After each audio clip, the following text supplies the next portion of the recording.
Bonjour tout le monde! Aujourd'hui, je vais vous montrer ma super recette de nachos de patates. Tu sais, au lieu d'avoir une assiette de nachos, que c'est des chips là, avec un genre de cheese whiz, des salsas, c'est bien ordinaire. Mais là, je vais vous montrer une recette vraiment fantastique là, qui va émerveiller tout le monde. Les nachos de papas con carne y guacamole. C'est des nachos de patates avec de la viande mexicaine et de la guacamole. Donc la semaine passée, on a vu comment faire une bonne guacamole. Dans une vidéo précédente aussi, on a vu comment faire de la viande à tacos. Donc on va utiliser les deux. Attachez votre tuque. On va prendre des patates russet. Normalement, je les épluche pas, mais celles-là, je vais les éplucher quand même parce qu'ils ont germé un petit peu. On va venir couper les bouts. On sauve du temps quand on épluche les patates avec les bouts coupés comme ça. Donc on va éplucher un petit peu plus que d'habitude, comme ça, ben, les endroits qui ont commencé à germer, ben, ils ne seront plus là. Même si c'est des patates un peu plus vieilles, c'est pas grave. On va couper notre patate en disques. On va venir les tremper dans une sauce spéciale. On va mettre ça dans le air fryer. Sinon, vous pouvez mettre ça dans un four à convection. C'est juste que le air fryer, ça va être un peu plus croustillant plus rapidement. Puis ensuite, on va finir la cuisson dans une belle poêle en fond. Puis on va assaisonner dans le milieu. Vous allez voir, c'est super beau. Donc on coupe nos patates en disques. À peu près un quart de pouce d'épais. Là, peu importe l'épaisseur que vous choisissez, c'est important de faire des épaisseurs uniformes pour que la cuisson soit uniforme. Sinon, vous allez avoir des patates qui vont être dures pendant que d'autres vont être molles. On va venir faire la sauce, on va venir tremper nos patates dans la sauce. Donc pour la sauce, on a besoin de la mayonnaise, de l'huile d'avocat, du paprika. Je vais prendre mon fameux cashmere mirch au lieu du paprika. Ça se ressemble, de l'ail, de la sauce buffalo et du sel et poivre. Donc la sauce buffalo, moi je l'achète en gallon parce que j'en passe quand même pas mal. Donc, on va préchauffer notre four aussi. Air fry à 400 degrés. Voilà. On va protéger les éléments du four parce que là on va avoir une sauce et ça va couler pas mal partout. Là, dans un grand bol, on va venir mélanger notre sauce. Une cuillère à soupe de paprika, c'est quand même beaucoup de paprika. Ça va être très rouge.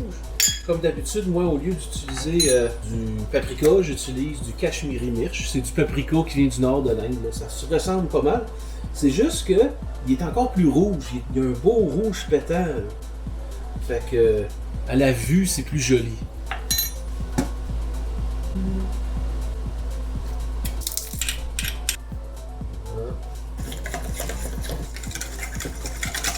Donc là, on va venir mettre nos patates là-dedans. On va faire un coating. Parfait. Donc là, on va mettre ça au four pour 20 minutes, à air fry à 400.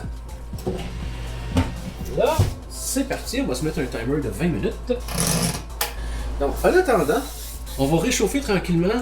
Qu'est-ce qu'on va mettre dedans? Donc, on va mettre de la guacamole, évidemment, ça reste froid. On va mettre une portion de carne americana, donc la fameuse viande à l'américaine, la viande à tacos qu'on a vu dans une vidéo précédente.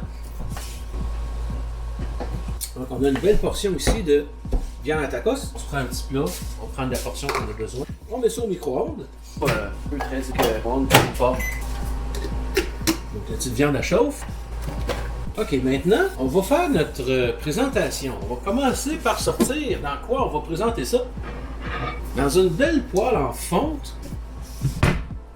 On va avoir nos patates sur le pourtour, et puis dans le milieu, on va avoir la portion de viande, puis un peu de guacamole, et puis ça prendrait un petit quelque chose de frais pour venir balancer le côté piquant. Habituellement, en cuisine mexicaine, ils vont utiliser de la crème sûre, mais depuis pas mal d'années, j'ai complètement changé la crème sûre pour quelque chose d'un peu plus santé. La sauce tzatziki à base de yogourt, c'est moins gras, puis honnêtement, c'est encore meilleur.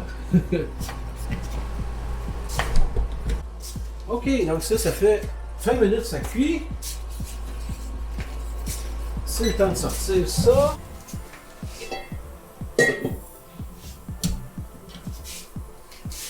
Excellent. Là, ce qu'on va faire, c'est qu'on va venir disposer nos patates en cercle sur le pourtour ici. Puis ensuite, on va venir mettre notre viande et nos affaires à l'intérieur. Puis on va remettre ça au four un autre 10 minutes. On va faire le pourtour avec les disques qui sont plus gros. C'est bon? Donc, la viande, elle n'a pas besoin d'être super chaude, juste défaite, parce que si elle est froide, ben c'est difficile à travailler. Là. Fait que là, on a nos patates qui sont disposées en cercle avec la viande dans le centre. On remet ça au four. Bake 410 minutes.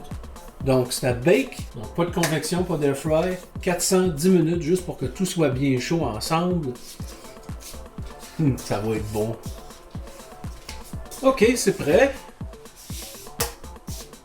Alors, on sort ça du four.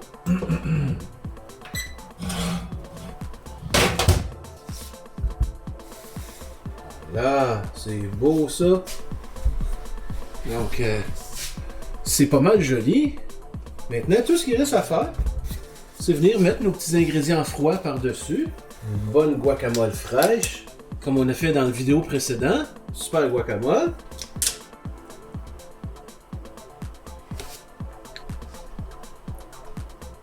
Puis au centre, on va venir mettre une petite feuille de coriandre pour décorer. Et voilà. Regardez ce que ça donne, une belle présentation. On aurait pu mettre quelque chose de rouge aussi, une salsa rouge, quelque chose, avoir les 3 couleurs du Mexique, du drapeau mexicain. Donc on a soit de la crème sûre, ou moi je mets de la tzatziki, c'est encore meilleur. Une belle guacamole maison, et puis la viande en dessous, avec les patates. Voilà. Par où qu'on commence? C'est tellement beau. Et on va rajouter un petit peu de sauce. Bon ben, allons-y.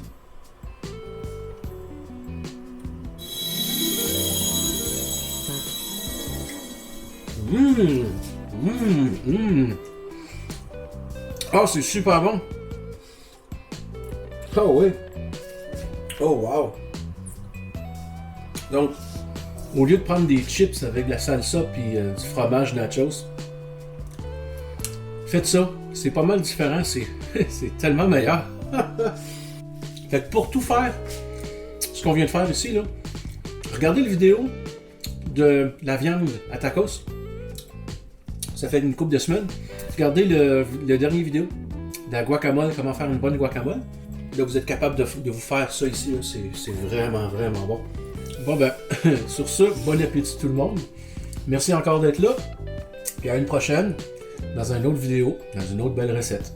Salut tout le monde.